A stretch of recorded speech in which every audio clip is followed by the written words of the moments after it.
Um, Hello, everybody. Welcome to the Monday Mashehu, where we do something on Mondays at 7 o'clock. I pulled out a very special hat trick, magic trick. I don't know what the right word is, but this is a super, super special thing to do because we are going to have Hadar and Sheldon basically with us this week. It was very, very special that our community was able to be so involved and sponsor and attend the Yom Ha'atzmaut across America that these two pulled off in a way that was just incredibly impressive and inspiring and excellent. I already told them all of that though, so I don't need to repeat myself. And I am so grateful personally that that opened our community up to the two of you and your faces and your music because we're honestly a little too close.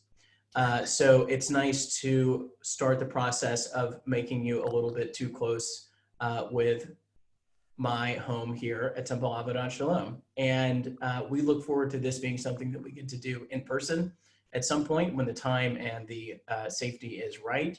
And with that, let's just jump right into it. So the way that we're gonna be framing this, the cantor and myself, is we are going to, this is not a Passover thing, it's too late, but we're basically gonna phrase 4 sort of open-ended questions that will let Hadar and Sheldon introduce themselves a little bit and introduce some of their music that we will then be doing again on Friday night. Now, last logistical caveat, on the Facebook page, there is a link to a Google document where you can view the lyrics for what we're going to be doing in this Zoom together. And so what that means is we are not going to be doing a screen share because we have basically learned that screen shares are not everything that we hope and wish that they would be almost all of the time. Plus, we want to see these punums and just feel connected and in the room with each other. I am going to spotlight your screen, Sheldon and Hadar, in a minute, but in case you don't want to go to Facebook to get the link for the lyrics, if you go to the Zoom chat box, wait a minute, that's the wrong link. I'm really batting whatever the bad number is to bat. That's the number that I'm batting right now. Sports ball. Exactly. And that is the correct link to the Zoom doc in the correct link in the Zoom chat to the Google Doc that has the lyrics. But a lot of it's call and response and all of it's catchy and great. So you'll fall in really, really quickly. And with that, I get to ask the obvious opening question. Tell us about yourselves in the context of the musical work that you now do together and separately and on all different stuffs, but what led you here? So summarize your life and your profession in 2 minutes, and then let's do it. You're gonna start the timer? No, I'll trust you. Wait, I just need 2 minutes real quick before, I think Hadar's gonna answer this one first. Okay. But I just wanna say, Avodat Shalom, thank you for being with us. Yom Ha'atzmaut across America. Thank you for having us tonight.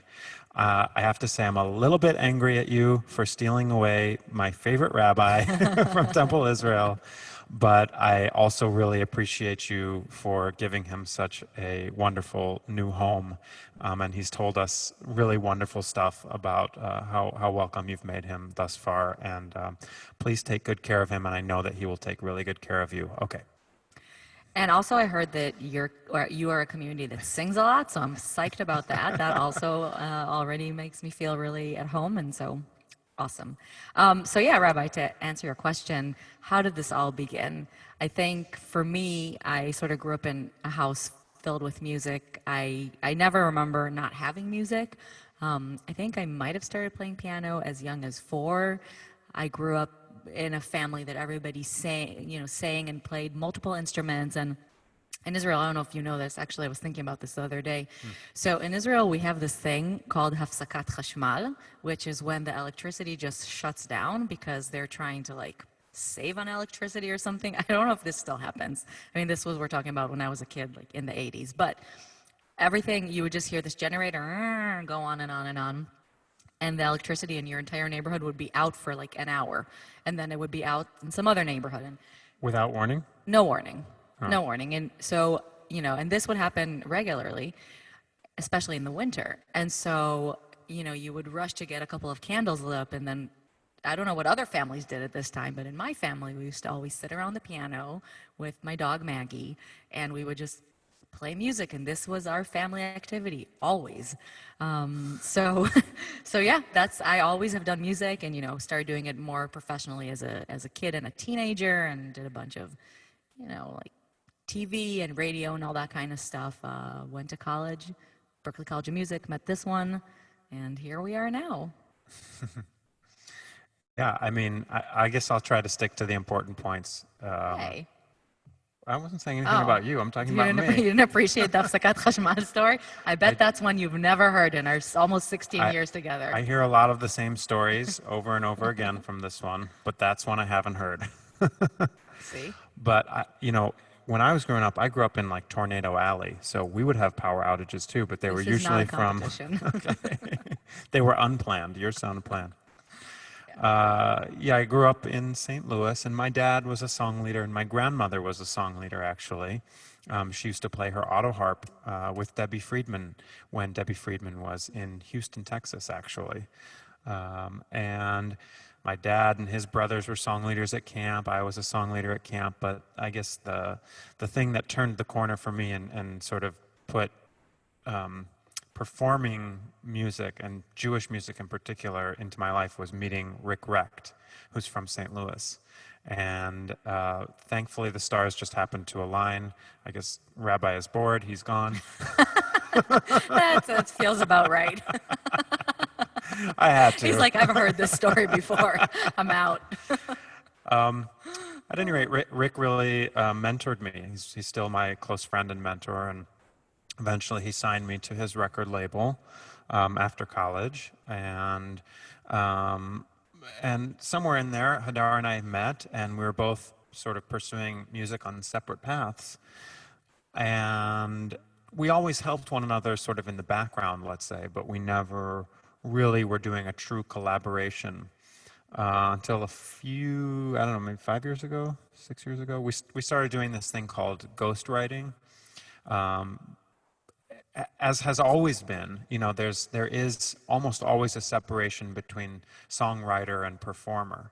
So even if you look at some of the greatest hits throughout history, like this week we're singing "From a Distance," which Bette Midler made famous, but actually was written by our friend Julie Gold, who went to URJ Camp Harlem, by the way.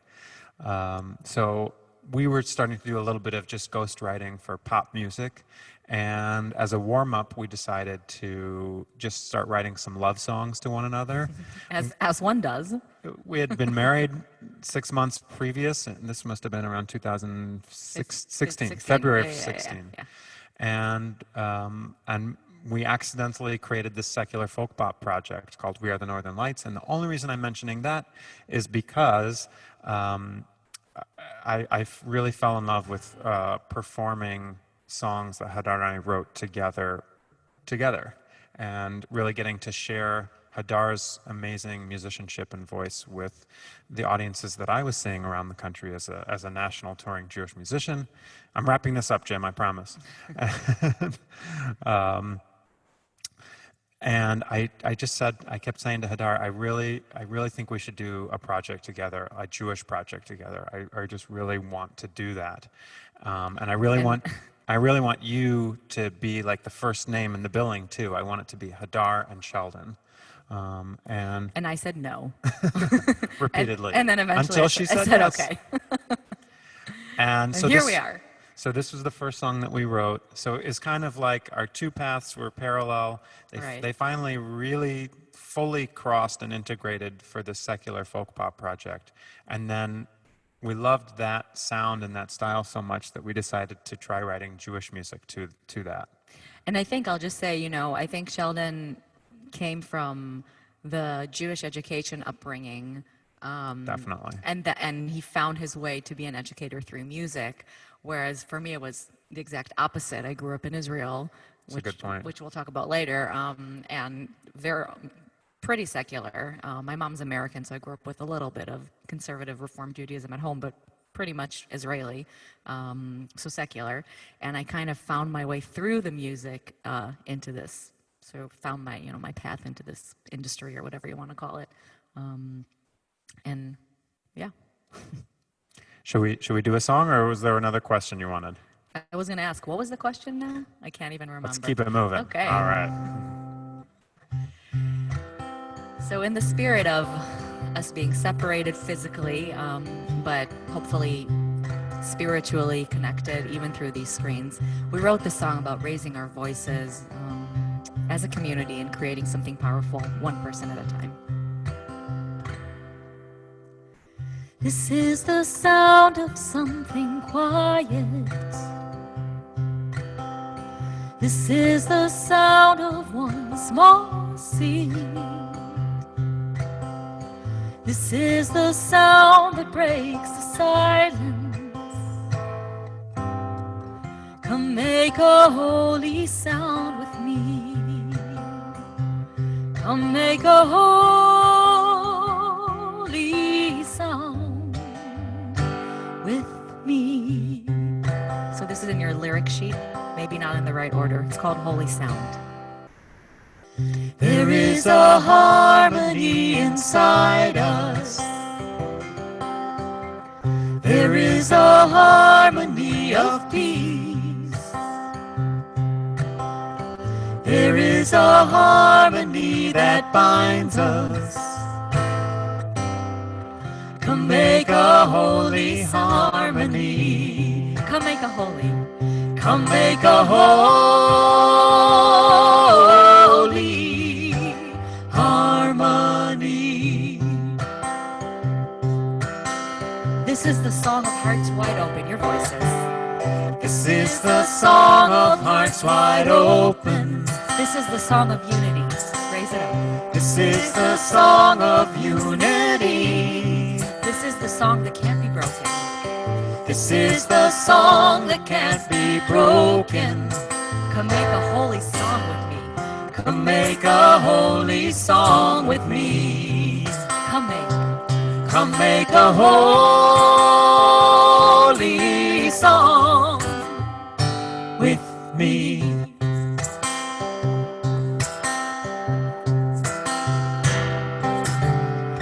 This is the sound of something quiet. This is the sound of one small seed.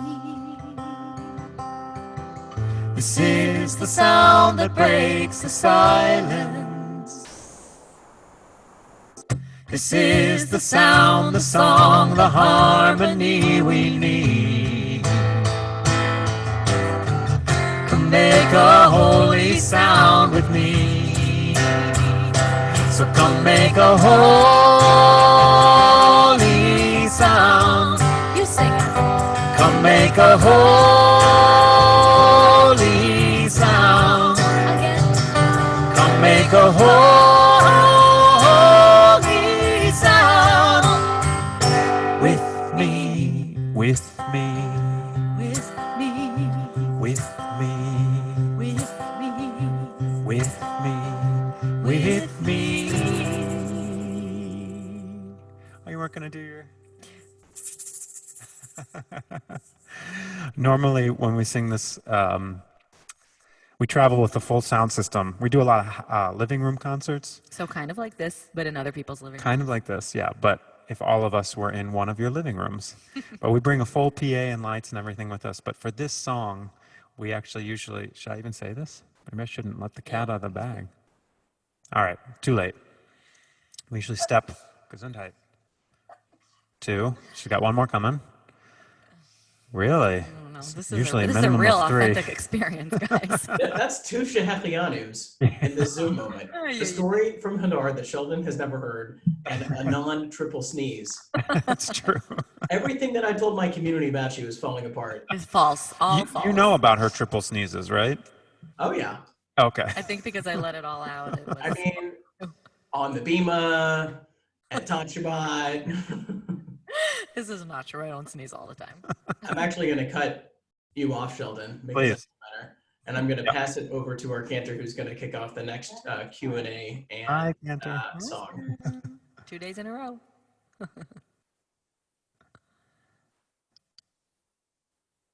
I think you're muted. Oh, now not muted. No. Still muted? I'm working on it. I I need to can't. do I'm pretty sure something she's saying very I can't strange. mute. You need to unmute me. Here we go. Why? Since I put you on the spotlight, I can't find the unmute button. Wait, I can do it under participants. Here we go. I've used Zoom before. This is so amazing. And like you would not believe me, but I use Zoom professionally like every day. And I'm usually the wizard on the call, but not right now. All right. Hi, We do. Cantor. Hi guys. There we go. So speaking about Afsakat Khashmal, You knew what I was talking about, right? that's exactly what I'm having right now in my house. Oh So it's no. not planned. So it's going on for like 2 hours now, and it's going to get dark at some point. So yeah. And even my piano is electric. So Hadar, if I want to play the piano, I cannot do even that. Oh. So I'm on my phone. But this is so tremendously exciting to have you with us tonight, and we cannot wait until Friday. It's a real treat. It's so wonderful. Thank you so much Thank you. for joining us, and thank you, Rabbi Jim, for introducing these wonderful people to us. Because it's amazing. So my question is, can you tell us a little bit about what inspires you? Where do you draw your inspirations from? And it like both Jewish music, or like both Jewish influences and not Jewish influences, and how does this transpire into your compositions and into your music? Yeah, it's a big question. How much time you got? No, I'm kidding. Don't answer that, Rabbi. 2 minutes. I think I'll just try and give a couple answers, basically. I have a really eclectic taste in music when I'm listening. I started to say this earlier, but I grew up listening to, my dad would actually put us to bed by playing records, and I mean records like wax. I'm talking vinyl, not anything else. Stuff like as diverse as Waylon Jennings and Willie Nelson, to Tracy Chapman, to Spyro Gyra, to Bill Withers and the Crusaders, Bonnie Raitt, and literally everything in between. So it's a little hard for me to say, and then obviously, as I mentioned earlier, I was mentored by Rick Recht, for example. So a lot of inspiration from him and from other artists of his era in Jewish music. I think maybe a better way of answering this that I'm learning sort of at this stage in my artistic journey, whatever you want to call it, for me, I'm finding that the more I can sort of strip away any sort of trying to sound like someone else, like I love John Mayer, for example, and I would love to be able to play guitar like John Mayer. But the less I try to emulate someone else and the more I try to listen to the things that sound nicest on my voice, and people often tell me that I sound a lot like James Taylor, so the more I can sort of just listen to myself and try not to sound like someone else, the more authentic I can be. And in terms of the first part of that question about influence or inspiration, that's another one. Like I think the more I try to write a song that isn't something that I really, really feel in the bottom of my heart, then that inauthentic expression sticks out like such a sore thumb, or like an elbow, we sometimes will call it when we're songwriting together. Mm-hmm. So the more I can strip away anything that seems fake or false and just get to the heart of something that I really truly believe in my heart of hearts, that's sort of the best form of inspiration. That may not be the best complete answer you're looking for, but it's a short one at least. So I was thinking about this question as Sheldon was kind of answering, as he was answering, and I would say in terms of like the music I grew up on. So my mom grew up in Detroit, even though I grew up in Tel Aviv. I grew up on Motown, Carole King, like all the music from the '60s, and of course Israeli music, and that definitely shaped my musical education, I would say, as a teenager and as a kid. And I would listen to, rock bands like Aerosmith and Guns N' Roses too, which is totally random, but sort of all of them together kind of created helped me at least identify the type of music I enjoy singing and enjoying participating in. But in terms of, I was just thinking when you were talking about inspirations, so there's two things that came to mind. One is one of my actually latest projects with which Rabbi Jim helped support both financially and actually content-wise. I recorded an album of old jazz standards composed by Jewish composers. And that was, I mean... In New Jersey, by the way. In New Jersey. Is where you recorded it. In Tanafly or in Teaneck? Teaneck Sounds, amazing studio. But the inspiration for that album was the Jewish composers. I had no idea the overwhelming number of Jewish composers that composed jazz standards as a whole. We're not just talking about a few songs, but like the entire, what we think of the standards were composed. We're talking about 20s, 30s, 40s, 50s, even 60s. Majority of the composers were Jewish composers. That is an inspiration to me. I mean, what an amazing contribution to this art form. And then one last thing that I will say about inspiration, and I know this isn't exactly the question, but one of the things that I've noticed that I'm missing very, very, very much during this time is actually being on stage, but being on stage with people around, because I know you feel the same, I get so much energy and inspiration from people just where I can connect with them through the music. And so people being with us is one of the, that's very sweet, Rabbi. He just sent the link to the album. One of the things that's really, that is really inspirational for us as musicians, as songwriters, as performers, is being around people that we can connect to through the music. That was a very long answer, I understand. No. But So, thanks for asking. So I'll tell you that the inspiration for this song was right around my 30th birthday, and I was just feeling very content. I feel like I've been blessed. There's feeling happy and excited, and then there's like just a feeling of being full and content, and that's what I was feeling around that time. I crawled into bed with my guitar and was just strumming it, and I was thinking to myself, how do you offer thanks for life itself? Oh, the Shehechianu blessing, actually.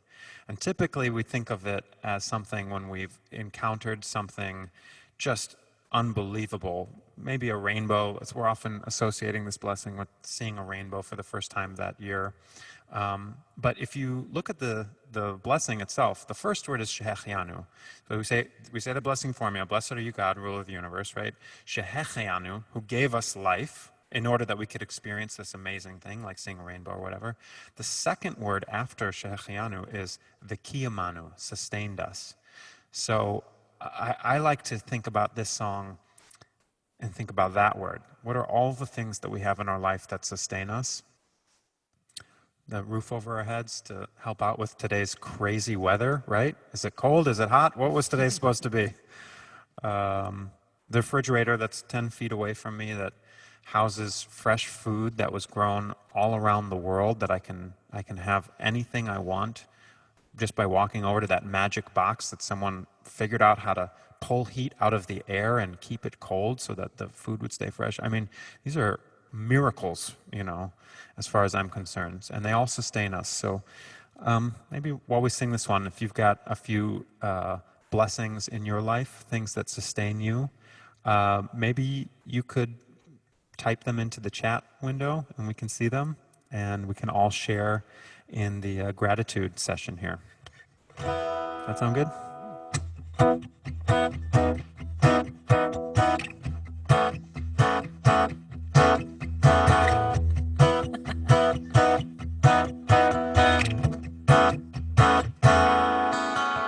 Baruch atah Adonai Eloheinu melech haolam.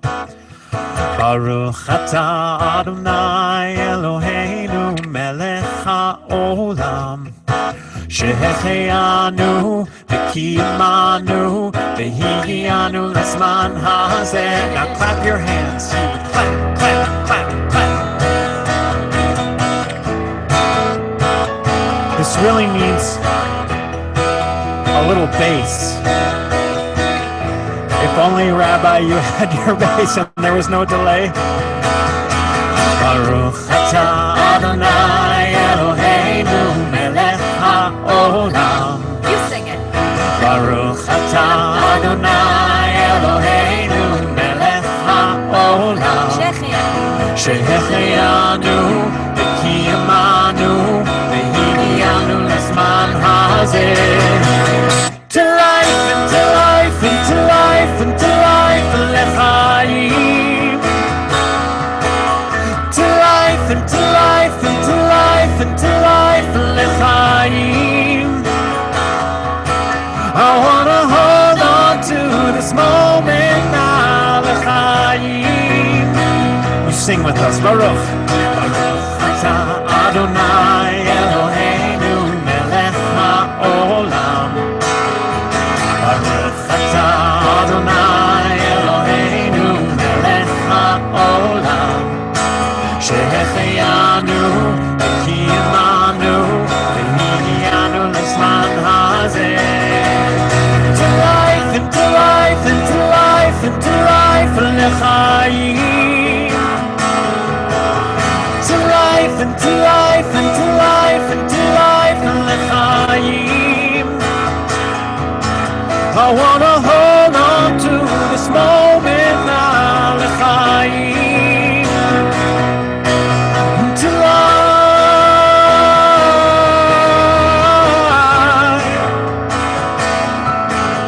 To life.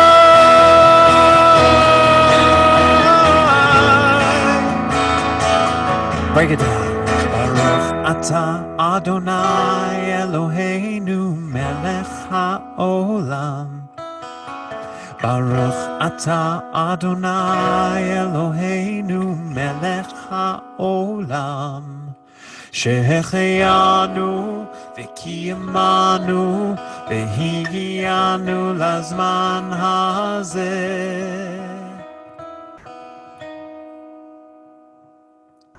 Nobody's thankful for anything? Cat's disabled. Oh, wah, Yeah. wah. Okay, so I noticed that. I'm going to open that up. That's left over from a more cantankerous crowd earlier in a previous Zoom session.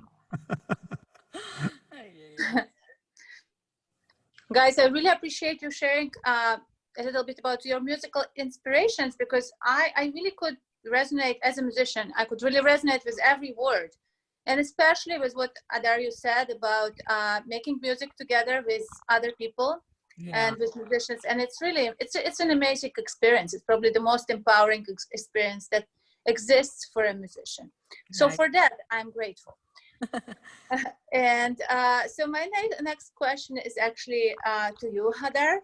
Yeah. And like from an Israeli to an Israeli, you shared a little bit about your experience growing up in Tel Aviv, but I was wondering,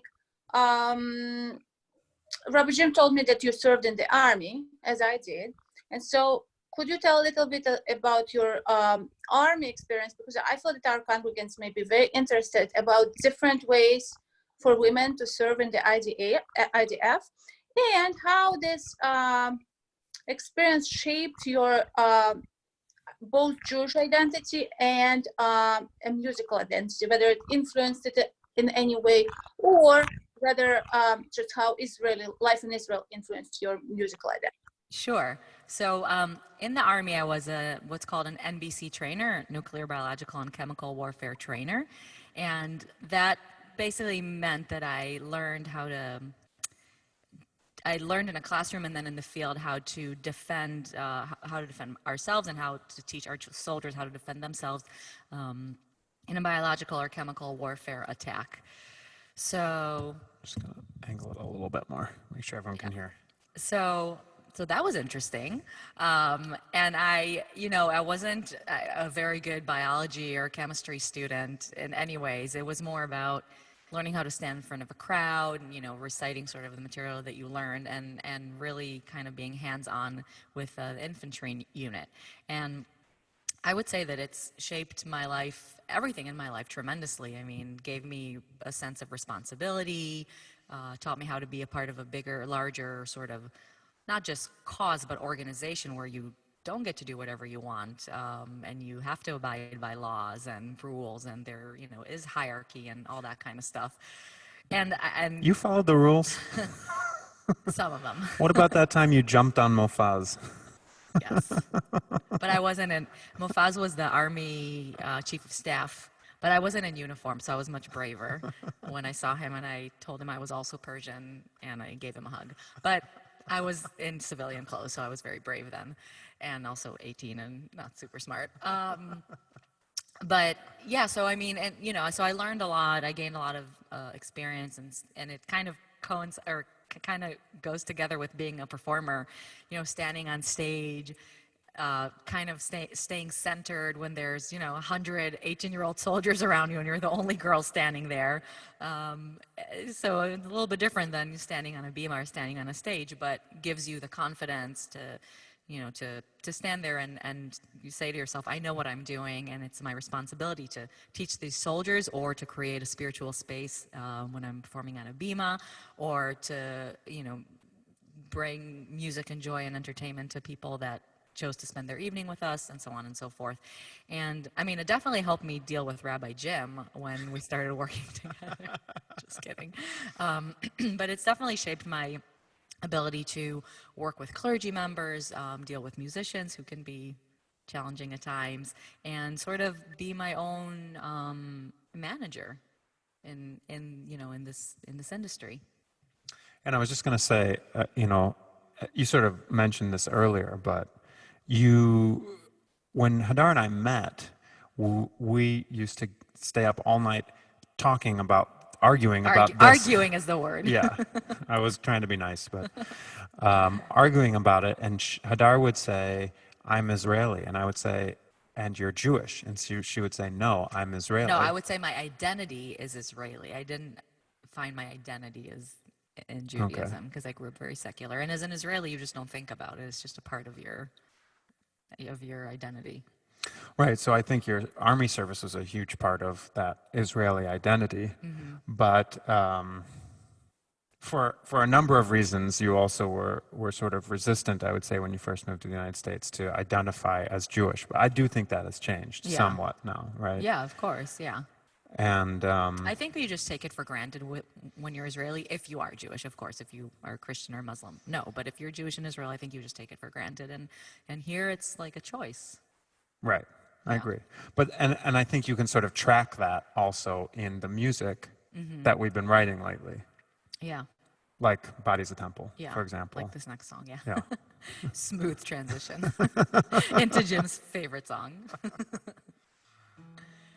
So I'll just say that this song we wrote, it's called Body is a Temple, and it's about what happens to us when we enter a holy space. And we'll talk about that with our next song, but what is about the space that is holy? Is it the space, or is it what happens to us when we enter it? That's what this song is about. If my body is a temple, keep my feet on the ground. If my body is a temple, help me stand for something now. Let me march toward freedom, the holiest sound. If my body is a temple, keep my feet on the ground. If my body is a temple, keep my arms open wide. If my body is a temple, help my hands do what's right. Let me hold on to justice, the holiest side. If my body is a temple, keep my arms open wide. Amen, amen, amen, amen, amen, amen, amen.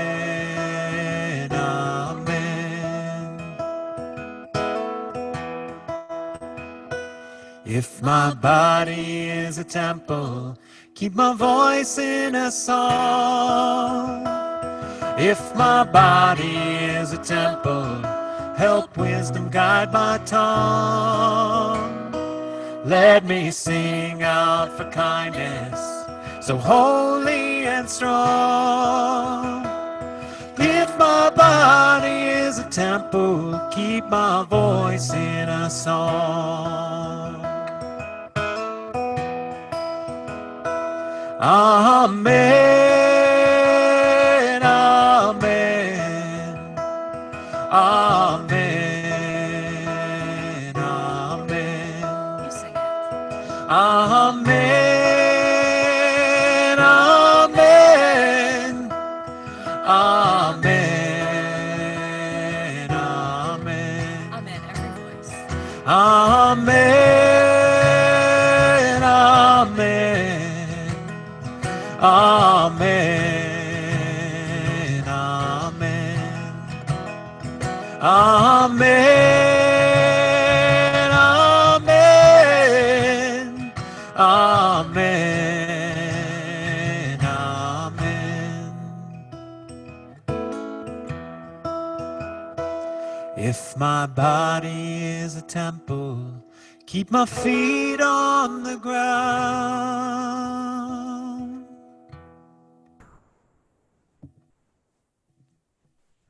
So, thank you for everything thus far. It's been very, very tempting not to like leave in the middle of this and go get the bass and the amp and drag it up 3 flights of stairs and just play for my own amusement, or inversely take my whole tech setup downstairs.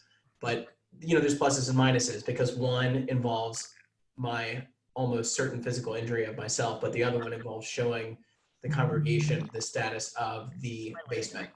So I decided to just say, you have gained at least one fan in the house. I'll send you the picture later, but Charlotte took a picture of one of our cats like sitting right next to the laptop, streaming. You know that you're like You guys playing Holy Sound.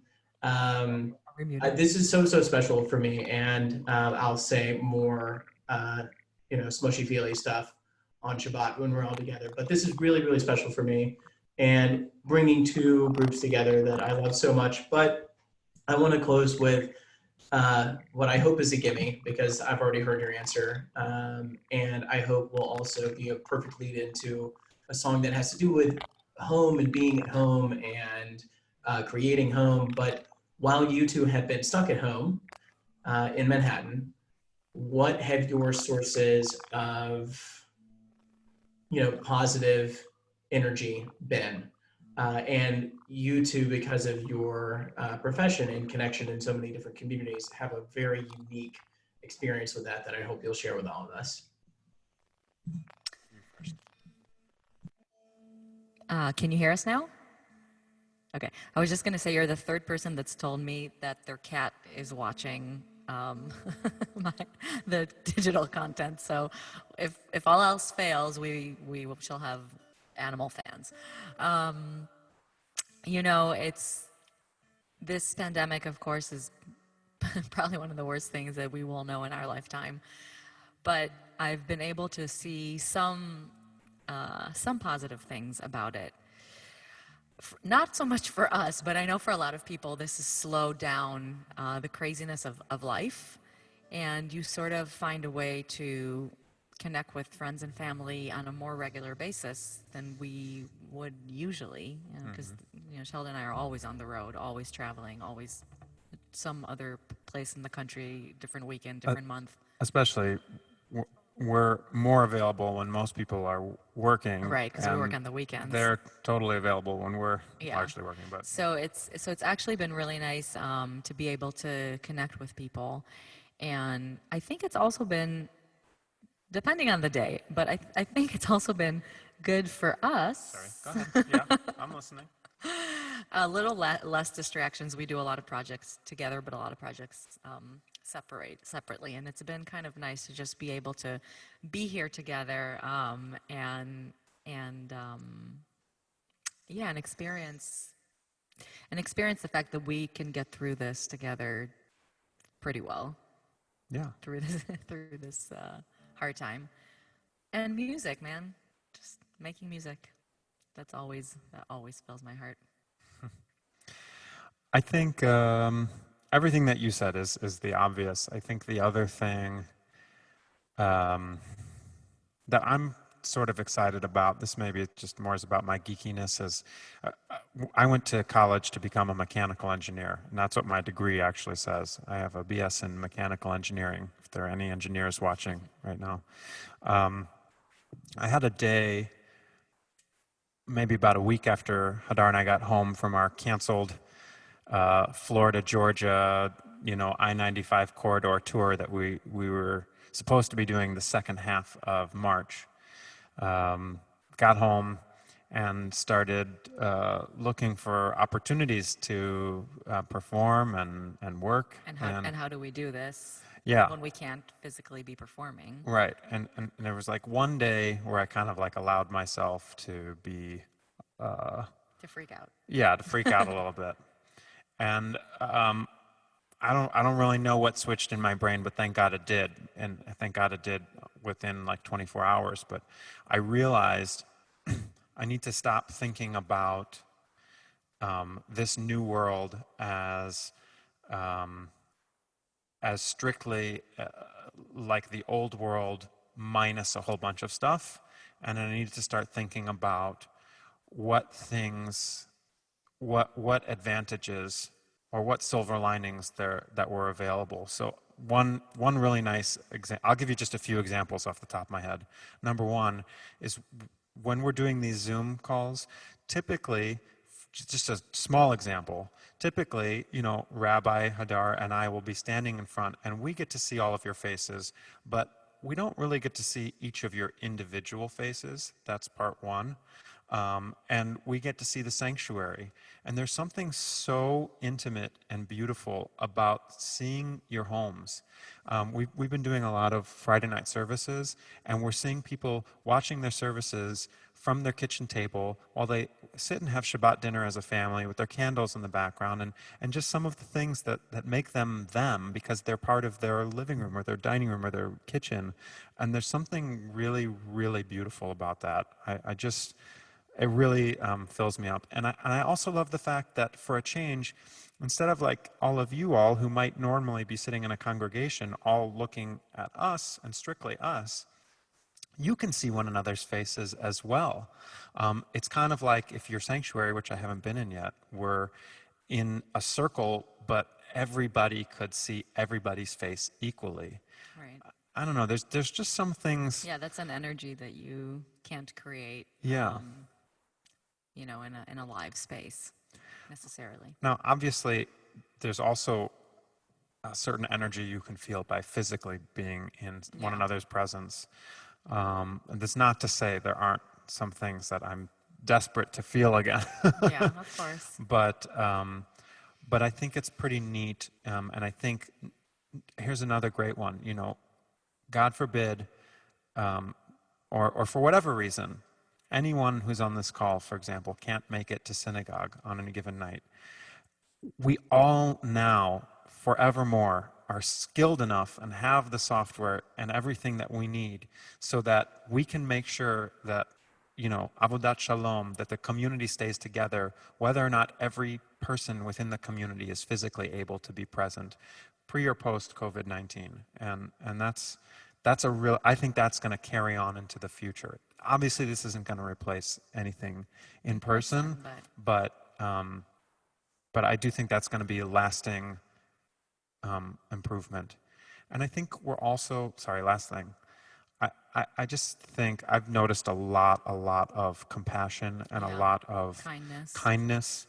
And I just think about in history, post World War II in this country, post Vietnam War in this country, we had some really positive things that happened in this country that were a result of people realizing that we needed to be together and work together. Especially for each other. As this country's been so divided for so long, for the last several years, it's really bringing people together. On the heels of tragedy, of course, but there's some good things about it. Mm-hmm. And I'll say one last thing before we do our final song is that we are also exposed to many more people this way. We get to connect with many more communities and congregations all over the country, like this Yom Ha'atzmaut concert celebration that we It was kind of a thing because it was part concert, part storytelling. But we got to, be in the in the living rooms of all these people that we would never have otherwise. And I got to share my dad's story. You got to share your grandfather's story. We got to, raise all these funds for these two amazing organizations. So things we just don't do on a regular basis, and that's really amazing. Okay, last thing. Remember, Rabbi, you were telling Cantor yesterday that we talk a lot. See, we should cut half the service. Don't worry, we'll be less verbose on Friday. With your help, I just wanted to update you this. We've stopped receiving donations. They finally stopped coming in. Week, yeah. And so I can tell you all that you all helped us to raise $12,000, which we split in half, and $6,000 got sent to Feeding America today, and $6,000 got sent to Israel. And that's thanks in part to you all. And I just think that's awesome. And when else would 40 congregations from across the United States have gotten together? I mean, exactly. So speaking of being in our homes and transforming ourselves and our space into holiness, this is our closing song.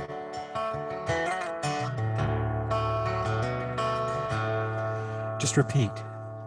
In this home, sacred space, we are one. Together we pray.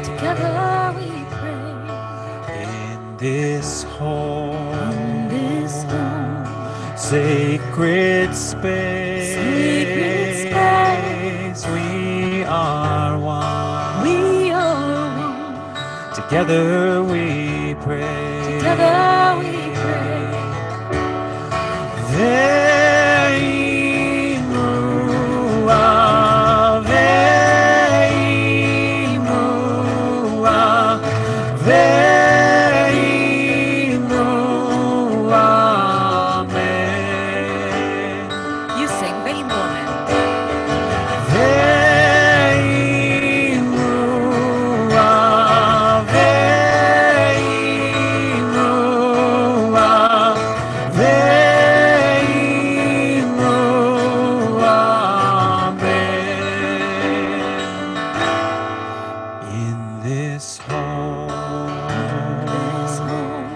Sacred space, we are one. Together we pray.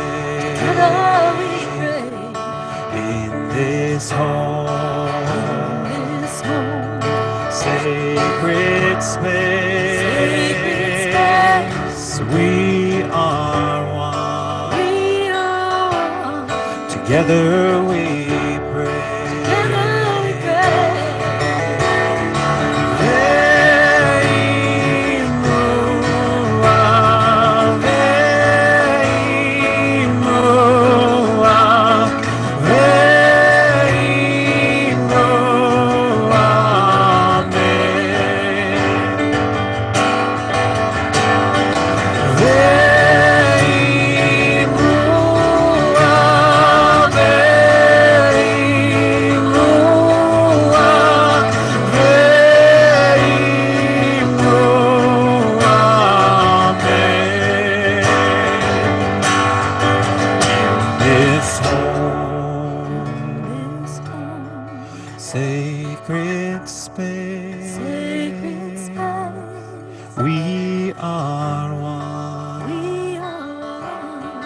together we pray.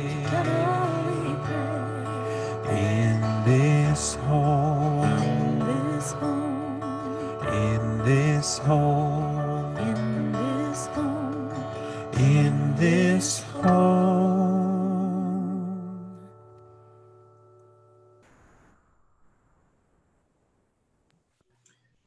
So I am unmuting myself in the cantor so that we can just really say thank you again. I hope you have one eye on the chat box and you can see all these amazing thank yous rolling in there as well. I will let there be one very cacophonous moment. It's an unofficial tradition at this point that at the end of all of our Zoom things, we take everyone off mute at the same time to say thank you or hello or clap, and it just sounds absolutely horrible, but you can feel some life going through the cold technology. I want to say to everyone, if you're on a computer, since I took the spotlight away, you can now go and click on the gallery view, which is at the top right corner of the screen, to see everybody's poems simultaneously. So really officially, truly, thank you so much, Sheldon and Hadar, for being here with us tonight. I am hugely looking forward to having you with us in services on this coming Friday night. It's been very, very special. I had one eye on Facebook and one eye on Zoom, and we were really able to share this with a lot of our community, and that just makes it so special. That's awesome. So Cantor, I will pass it over to you for the final farewell. Guys, I'm actually moved to tears. We were talking about Nechemta in our congregation last week, and and this is the Nechemta. This is the kind of silver lining that all of us are having, the possibility to host people, musicians like you, and to have an opportunity to sing with you and to make music together with you. So it's really, really wonderful. And thank you so much for touching, moving, and inspiring all of us on such a deep level. Thank you so much for having us and for all the beautiful comments. And, really. This really fills our hearts, so thank you. We can't wait to get to know you all so much more in the coming years. Yeah. Absolutely. Happen. All right, here comes the unmute. I'm going to actually go off of Facebook Live and stop the recording before we do that, though.